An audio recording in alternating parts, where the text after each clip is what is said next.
Mga kababayan, isang malaking banta sa ating demokrasya sa nalalapit na halalan 2025, muling lumulutang ang malaking tanong, ligtas ba talaga ang ating mga boto? Kamakailan, ibinunyag ni Attorney General Harold Respicio ang isang nakagugulantang na katotohanan. Ang automated counting machines, ACM, ng COMELEC ay may kahinaan at maaring ma-hack. Ibig sabihin, posibleng manipulahin ang resulta ng eleksyon nang hindi natin namamalayan. Sa halip na tugunan ng COMELEC ang seryosong alegasyon na ito, mas pinili nilang kasuhan si Attorney Respicio sa ilalim ng Cybercrime Prevention Act. Bakit hindi nila sagutin ng direkta ang issue?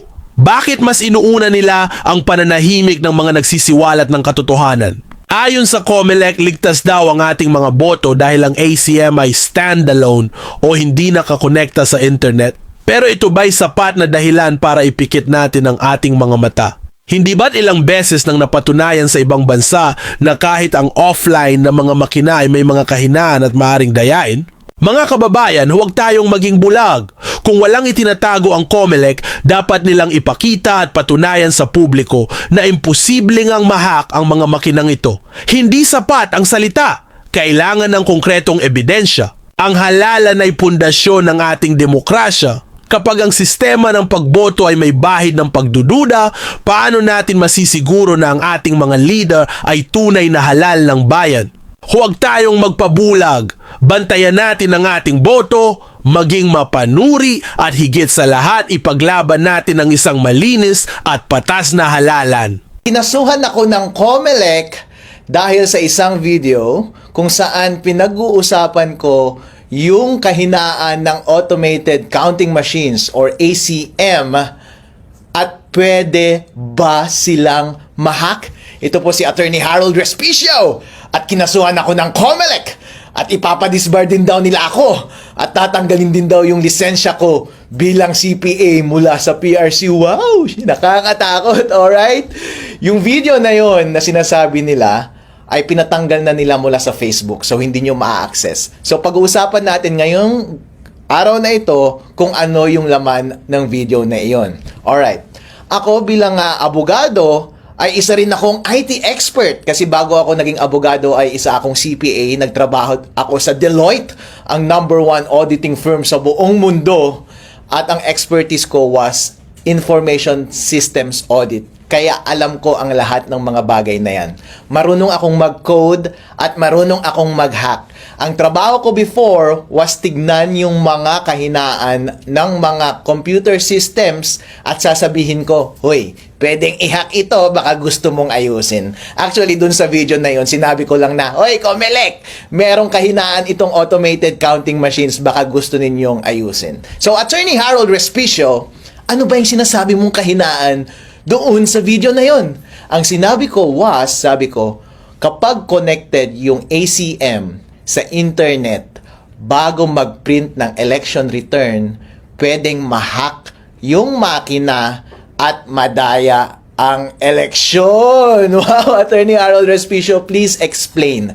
Ano ba ang proseso ng pagboboto gamit ang automated counting machine? So ito po yung proseso.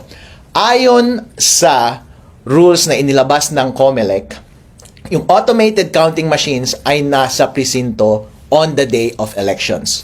Yung automated counting machine na yon ay connected sa internet the whole day. At kapag boboto ka, ilalagay mo yung boto mo doon at bibilangin ng makina lahat ng boto. Pero yung pagbilang ng makina, para siyang nag-i-score ng basketball. Habang bumoboto ang mga tao, merong running score. Pero hindi katulad ng basketball, yung score doon sa loob ng voting machine na yun, hindi mo nakikita, walang nakakakita.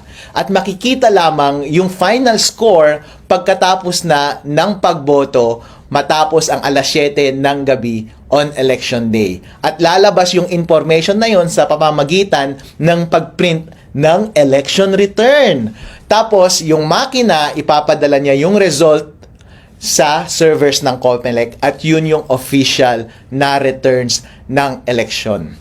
Ang concern ko was, kapag konektado sa internet yung makina, bago mag-print ng election return at corrupted yung source code ng makina, pwedeng ma-hack ng isang hacker yung makina at dadayain yung lalabas na final score doon sa election returns at madadaya yung resulta ng election. Yun po ang puntos ko doon sa video na iyon. So, Attorney Harold Respicio, bakit pwede bang mabago yung source code ng isang makina?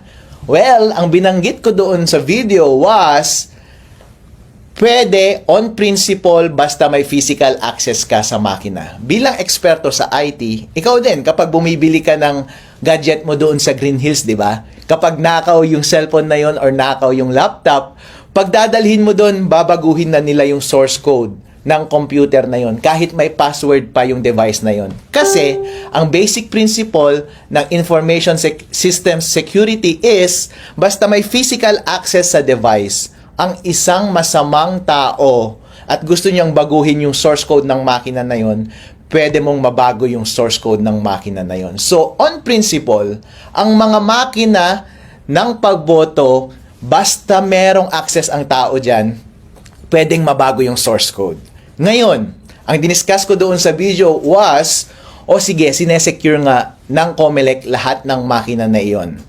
Actually, meron bang opening, ang sinabi ko sa video is, meron bang opening or instance na baka hindi nakatingin yung gwardya na merong bad actor doon at baguhin niya yung source code? Kayo na lang ang humusga, di ba? So, mahirap iwasan yon kasi kahit gaano ka pa ka-stricto sa pagbantay ng makina, kahit konting sandali lamang na merong access ang masamang tao doon sa makina, halimbawa, galing sa loob ng gobyerno, kung gusto nilang dayain yung eleksyon, pwede nilang dayain yung eleksyon. Yun yung binanggit ko doon sa video na iyon. Ngayon, hindi mo maiiwasan yung bagay na iyon. Kaya, ang alternatibo mong solusyon dyan ay, kapag nagtanim sila ng masamang code, source code doon sa makina at may opening sa hacker, pwedeng i-hack. Dapat ang gawin mo, during election day, wag mo siyang i-connect sa internet. Kasi kahit corrupted yung source code nun, kahit ano pa ang gawin ng hacker, hindi niya ma-access yung device. Therefore, hindi niya mababago yung score.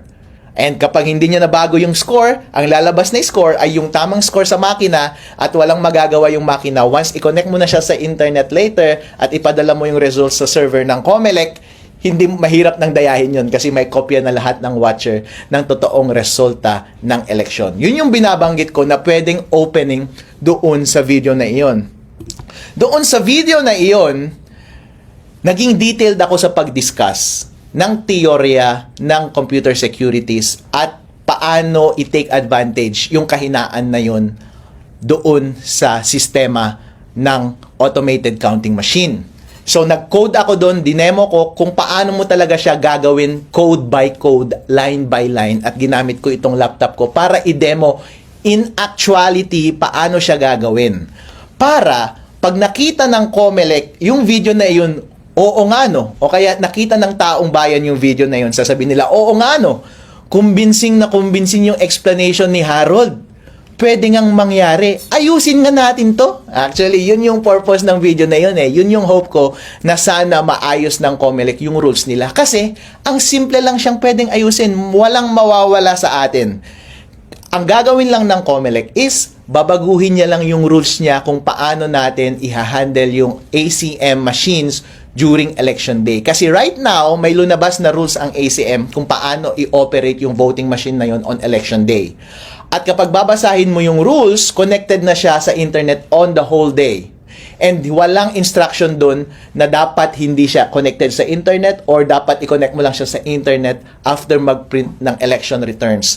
Ang recommendation ko was, bilang eksperto, ay magdagdag ka lang ng isang linya dun sa rules mo, COMELEC, at sabihin mo dun na wag mong i-connect sa internet habang nagbobotohan at habang nagpiprint ka ng election return. At i-connect mo lang sa internet pag magsesend na ng data papunta sa server ng COMELEC.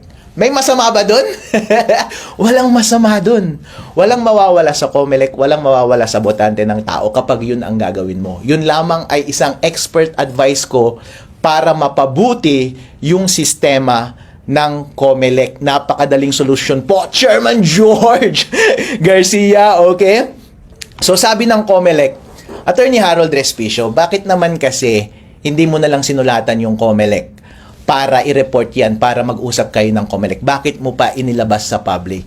Actually, sir, nilabas ko yung video na yon on the day na nag-demo yung COMELEC doon sa aming probinsya, sa Reyna Mercedes Isabela. Kasi tumatakbo rin akong vice mayor doon sa aming probinsya. And during demonstration, kinausap ko yung head ng COMELEC sa aming bayan. Tinanong ko siya about sa vulnerability na ito. Hindi niya masagot at dinismiss niya ako. Dismissive siya sa akin. Pinakausap niya sa akin yung provincial COMELEC. Tinanong ko siya, pinagalitan pa ako. Dinismiss niya ako at binabaliwala niya yung concern ko. So anong gagawin ko? Malamang kapag erase ko sa COMELEC, since ganun na yung attitude niyo COMELEC, wala na akong ibang choice kundi ibigay sa taong bayan yung impormasyon na yon at sila ang mismong magtutulak sa COMELEC na improve nila yung sistema nila. Alright? At sinasabi rin ng COMELEC ngayon, merong isang question na yang si Harold Respicio, nagkakalat lang yan ng masamang impormasyon, misinformation. Kasi kung nagsisinungaling yung voter machine natin, kung pwedeng ma-hack, meron namang randomized audit. So, tama, pwede kang mag-randomize audit. Pero ibig sabihin ba walang nangyaring dayaan? Totally, hindi. Kasi, kapag meron ako bilang hacker at may access ako dun sa automated counting machine, pwede kong piliin yung machine na pwede kong dayain. Pwede kong sabihin na itong mga makinang ito, wag nating dayain, pero yung makina number 1, 2, 3 dito sa precinct na to, dayain natin. Paano kapag dun sa randomized testing mo, ang itest mo ay yung mga makina na hindi nadaya? The only way na pwede mo lang masabi na totally na walang nangyaring dayaan sa election is i-test mo lahat ng voting machine at i-secure mo lahat ng resibo ng boto doon sa ballot box na yon. At dapat isa-isahin mo kung nagmamatch lahat ng ballot box at saka yung resulta ng boto. Since hindi ginagawa ng COMELEC, hindi nila pwedeng i-discount yung possibility na pwedeng madaya yung election. Yun yung point ko po doon sa video na iyon. Ang question pa sa akin ng media is, Attorney Harold, bakit ginamit mo ba yung doon sa video mo, ginamit mo ba yung code ng COMELEC, source code ng COMELEC? Hindi! Wala akong kopya ng source code ng COMELEC. Wala akong kopya ng firmware ng voting machines. Wala akong access sa voting machines. Hindi ko alam. Pero lahat kasi ng prinsipyo ng lahat ng information systems katulad ng mga ACM ay pare-pareho lamang yan. Ang dinemo ko lang doon ay kapag ako ay isang eksperto, ganito ang pwedeng mangyari para maayos itong sistema ng COMELEC. So, dinemonstrate ko doon kung saan yung mahina na parte. Kapag ako yung masamang individual na gustong dayain yung makina, ipinakita ko doon kung paano mo talaga i-code. Gamit ang ibang source code, gamit ang ibang equipment, ang ginamit ko lang na equipment is yung laptop ko, hindi yung actual voting machine.